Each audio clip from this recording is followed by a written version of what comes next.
સુરત જિલ્લા બોરિંગ એસોસિએશનના હોદ્દેદારોને સભ્યોની મળેલી મીટિંગમાં સર્વાનુમતે ભાવવધારા પર મહોર મારવામાં આવી છે। એસોસિએશનના જણાવ્યા અનુસાર છેલ્લા લાંબા સમયથી ડીઝલના ભાવમાં થયેલો તોતિંગ વધારો, મશીનરીના સ્પેર પાર્ટ અને મજૂરી ખર્ચમાં થયેલ વધારાને કારણે જૂના ભાવે કામ કરવું મુશ્કેલ બન્યું હતું।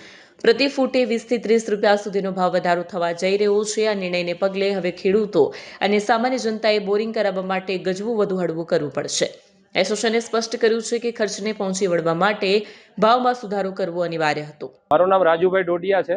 હું સુરત જિલ્લા એસોસિએશન બોરિંગના પ્રમુખ છું અને આજે અમે બોરિંગના ભાવ વધારા માટેની મીટિંગ બોલાવેલી છે।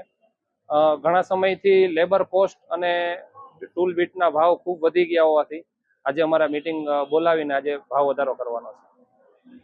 આ ભાવ વધારાની જે પ્રોસેસ છે એ કયા કારણોસર તમારે ભાવ વધારાની જરૂર છે? કારણનું તો ટૂલ્સ બીટના ભાવ ખૂબ વધી ગયા છે। જે પહેલા 3-4 હજાર રૂપિયાના કિલો આવતા હતા અત્યારે 18 થી 20 હજાર રૂપિયાના કિલો થઈ ગયા છે। પ્લસ લેબર કોસ્ટ ખૂબ વધી ગઈ છે।